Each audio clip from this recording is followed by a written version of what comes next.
अपने टाइम में क्या पढ़ा था। ठीक है, नोट्स बहुत ज़रूरी हैं और नोट्स को जो है जितना हो सके कि नोट्स को ज़्यादा से ज़्यादा जो है बनाया करें। हम अपने तकरीबन मराइल कंप्लीट कर चुके हैं और आज ओप्स को जो है आगे बढ़ाएंगे। तो 1 मिनट के लिए काइंडली वेट करेंगे और उसके बाद बिस्मिल्लाह करके हम अपनी क्लास को स्टार्ट करते हैं।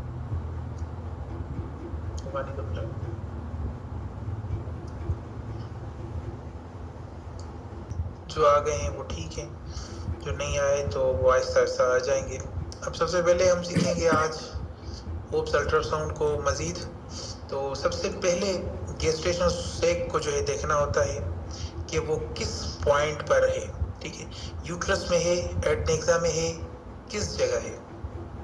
इसके अलावा एक्टोपिक भी हो सकता है, सर्विक्स में भी या फेलोपियन ट्यूब्स के अंदर भी हो सकता है। तो ये ज़रूरी है कि सेक को पहले ये आइडेंटिफाई हम करें कि वो किस पॉइंट के ऊपर है, यूट्रस में किस जगह है। अगर ये यूट्रस के अंदर सेंट्रल पॉइंट के ऊपर है तो ये एक ट्रू सेक है।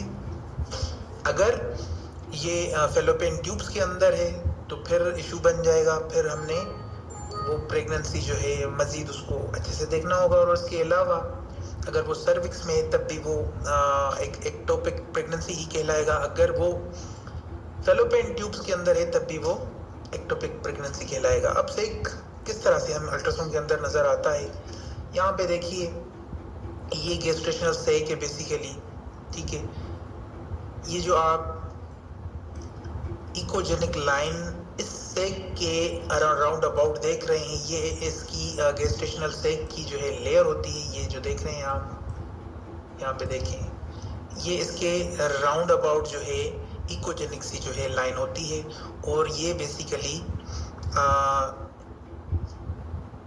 गेस्टेशनल सेक के एक अकेले की पहचान होती है कि जब कोई ट्रू गेस्टेशनल सेक हो तो वो किस तरह से नज़र आता है, वो इस तरह से नज़र आता है। और कुछ फाइंडिंग्स आगे भी मैं आपको बताता हूँ। ठीक है, तो इसको हम मेजर कैसे करेंगे। जब गेस्टेशनल सेक हो जाए तो इसको यहाँ से लेकर अब यहाँ से लेके यहाँ तक जो है इसको मेजर करेंगे। फिर जो रीडिंग आएगी, जो उसकी जो रिज़ल्ट आएगी, वो उसके अकॉर्डिंगली MSD हमने देनी है। उसके बाद जो है हम आगे बढ़ते हैं। अभी सबसे पहले जब गेस्टेशनल आपको मिल जाए तो फिर आपने देखना है कि योग सेक प्रेजेंट है या एब्सेंट है। और अगर योग सेक प्रेजेंट है तो एम्ब्रियो भी मौजूद है या नहीं है। अब मैं आपको बताता हूँ। यहाँ पे देखें, ये जो टोटल स्ट्रक्चर है दिस इज बेसिकली एम्ब्रियो। ठीक है, ये टोटल एम्ब्रियो है। और ये जो स्ट्रक्चर आप देख रहे हैं एरो की मदद से आपको दिखा देता हूँ, दिस इज बेसिकली योग सेक। ठीक है, ये योग सेक है। तो मैं आपको अगेन बता दूं कि जब गेस्टेशनल सेक आपको मिल जाए तो फिर आपने देखना है कि वो योग सेक प्रेजेंट है या नहीं है। योग सेक को देखना बहुत ज़रूरी है कि योग सेक इसके अंदर मौजूद है या सिर्फ एम्ब्रियो ही है।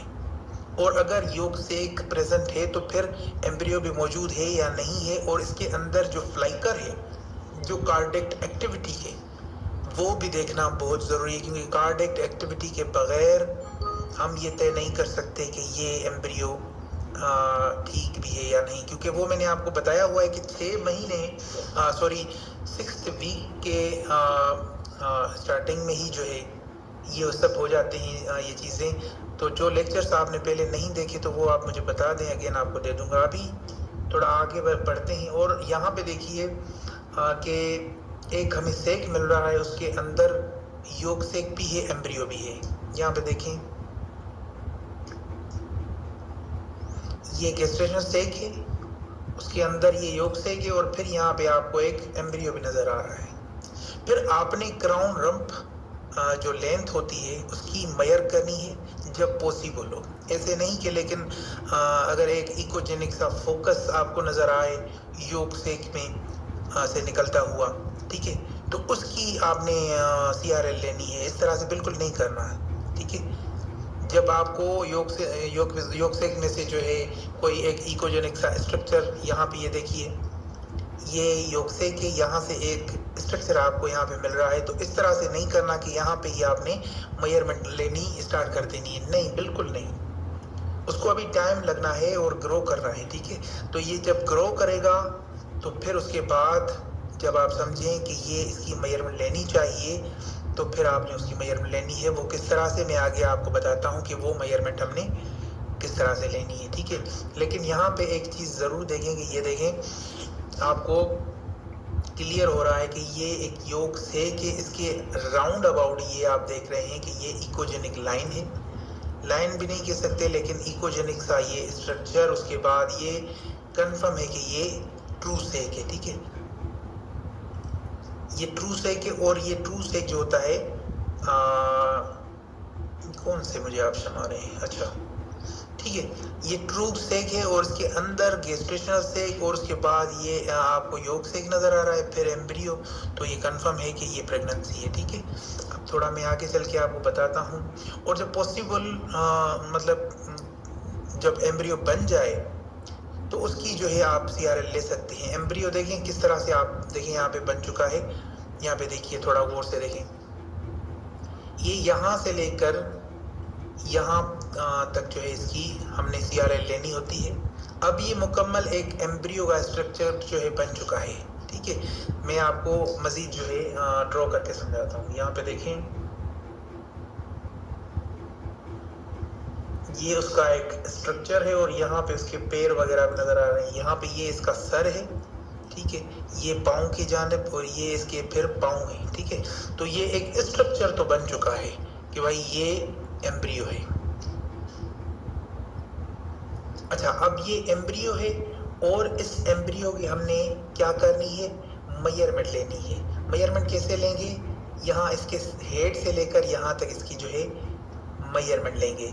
और फिर जो मेजरमेंट आएगी उस मेजरमेंट के अंदर आजकल जो मशीनरीज हैं वो बिल्कुल डिजिटल मशीनरीज हैं, जिनके अंदर आपको ये कंफर्म हो जाता है कि इसका फीटस का जो वेट है वो कितना है, इसका फीटस का जो है इसकी जो एज है वो क्या है, इसकी जो EDD है वो क्या है, ये सब जो है आज के दौर में निकलता है। लेकिन एक एग्जैक्ट फिगर होती है कि भाई जो CRL है वो हमने पहले 3 मंथ लेना है, ठीक है। उसके बाद 4 मंथ से लेकर 6 मंथ तक हमने BPD लेनी होती है और आखिरी जो 4 महीने हैं वो 10th मंथ तक जो है हमें FL लेनी होती है। तो यहाँ पे आप लिखें कि पहले हमने CRL लिया, पहले जो 3 मंथ थे CRL लिया, उसके बाद हमने BPD ली। कितने मंथ ली BPD, दूसरा जो ट्रिमेस्टर है, जो दूसरे 3 मंथ है, उसके बाद लास्ट जो हमारे बचते हैं वो उसके अंदर हमने FL ली। क्या ली, FL ली, ठीक है। तो ये एक जो है एक स्ट्रक्चर है मेजरमेंट का कि इस मेजरमेंट के अंदर, इस टेन्योर के अंदर ये मेजरमेंट्स हम लेते हैं तो वो एग्जैक्ट फिगर बताती हैं कि इसका जो फीटस का जो वेट है वो ये है, इसकी जो EDD है वो ये है, मतलब इस डेट को जो है वो ये तय होगा, फाइनल होगा कि ये डिलीवरी हो सकती है या सिजेरियन हो सकती है। तो पहले जो 3 मंथ है उसके अंदर CRL, फिर BPD, फिर FL, ये हमने पढ़ लिए हैं, ठीक है। अब इनको मज़ीद डिस्कस करना गैर मुनासिब रहेगा या गैर मतलब वो रहेगा, ठीक है। अब हम थोड़ा आगे बढ़ते हैं। ये एक नॉर्मल यूट्रस है। अब यहाँ पे इसमें सर्विक्स, एंडोमेट्रियम की जो स्ट्रिप है और यूट्रस का जो फंडस है नॉर्मल हमें विजुलाइज्ड हो रहे हैं। कौन सी है यूट्रस, कौन सा, सारा कुछ मैं बताता हूँ। यहाँ पे देखें, यहाँ पे इस कलर को येलो कर देते हैं। अब ये पूरी यूट्रस है, ये पूरी यूट्रस है। यूट्रस का शेप अब आप जो है अच्छे तरीके से जान चुके हैं कि यूट्रस का जो शेप है वो बेसिकली अल्ट्रासाउंड के अंदर किस तरह से हमें नजर आता है। ये है यूट्रस, ठीक है। अब इसके अंदर जो एंडोमेट्रियल स्ट्रिप है वो ये है, यहाँ पे ये देखें, ये एंडोमेट्रियल स्ट्रिप है, ठीक है, ये एंडोमेट्रियल स्ट्रिप है। अब यहाँ पे ये जो आप चीज देख रहे हैं, यहाँ पे ये गौर से देखिए, एरो की मदद से ही दिखा देता हूँ। दिस इज बेसिकली सर्विक्स, ठीक है। तो ये एक नॉर्मल यूट्रस का स्ट्रक्चर है। एक बार और देख लें कि नॉर्मल यूट्रस का स्ट्रक्चर ये होता है। अब आगे चलेंगे, थोड़ी पैथोलॉजी बताऊंगा। यहाँ पे देखें, अच्छा एक नॉर्मल यूट्रस आपने देख ली। अब मैं एक चीज जरूर बताऊंगा कि जो ट्रांस एब्डोमिनल अल्ट्रासाउंड है और जो ट्रांस वेजाइनल अल्ट्रासाउंड है, उसके अंदर डिफरेंस क्या होता है। गायनी में दो तरह के जो अल्ट्रासाउंड किए जाते हैं, एक है ट्रांस एब्डोमिनल, दूसरा जो है वो ट्रांस वेजाइनल है, ठीक है। अब ट्रांस एब्डोमिनल कौन सा अल्ट्रासाउंड है, यहाँ पे देखिएगा थोड़ा, ये ट्रांस एब्डोमिनल अल्ट्रासाउंड है, ठीक है जी।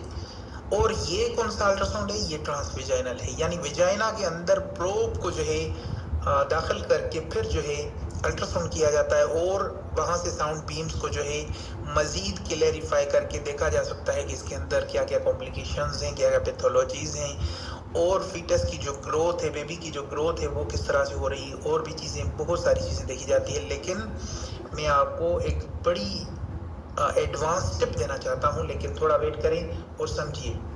देखिए, जो ट्रांस एब्डोमिनल है वो हमें कंप्रीहेंसिव व्यू देता है। सबसे बड़ी एडवांस टिप दे रहा हूँ आपको। जो ट्रांस एब्डोमिनल अल्ट्रासाउंड है वो हमें कंप्रीहेंसिव व्यू, समझिए किस तरह। अब यहाँ पे देखें, यहाँ पे ये प्रोब हमने रखा है, ठीक है। प्रोब तो रखा है, लेकिन प्रोब की जो साउंड बीम्स हैं वो इस तरह से फैलती यहाँ जा रही हैं, और यहाँ से फैलती इस तरह से यहाँ जा रही है। लेकिन यहाँ पे आप देखें कि ये जो साउंड बीम सिर्फ यूट्रस तक महदूद, इसकी जो साउंड बीम्स हैं यूट्रस तक महदूद हैं, ज़्यादा से ज़्यादा थोड़ा बहुत, लेकिन ब्लैडर नज़र नहीं आएगा। तो इसके अंदर जो ट्रांस एब्डोमिनल अल्ट्रासाउंड है, ये वाला अल्ट्रासाउंड, ये कंप्रीहेंसिव हमें चीज़ें बताता है कि अल्ट्रासाउंड के अंदर, ट्रांस एब्डोमिनल के अंदर आपको यहाँ पे ये देखें, यूट्रस भी नज़र आ गया आपको, यूरिनरी ब्लैडर भी नज़र आ गया, रेक्टम भी नज़र आ गई, और भी बहुत सारी चीज़ें पेल्विक अल्ट्रासाउंड के अंदर, ओवरीज भी ये आपको नज़र आ गई। तो ट्रांस एब्डोमिनल अल्ट्रासाउंड प्रीफर किया जाता है कि ये इसके अंदर आपको बहुत सारी जो है गाइडेंस मिल सकती है, बहुत ज़्यादा चीज़ें आप इसके अंदर से जो है देख सकते हो। अदरवाइज मैं एक और चीज़ आपको बताने लगा हूँ, लेकिन जो ट्रांस वेजाइनल अल्ट्रासाउंड है उसका कंप्रीहेंसिव जो व्यू है वो हमें नहीं मिलता। वो क्यों नहीं मिलता, जैसे मैंने आपको बताया कि ये देखें, सिर्फ हमें जो है जनाब यहाँ से यूट्रस ही मिल रहा है। ये देखें, सिर्फ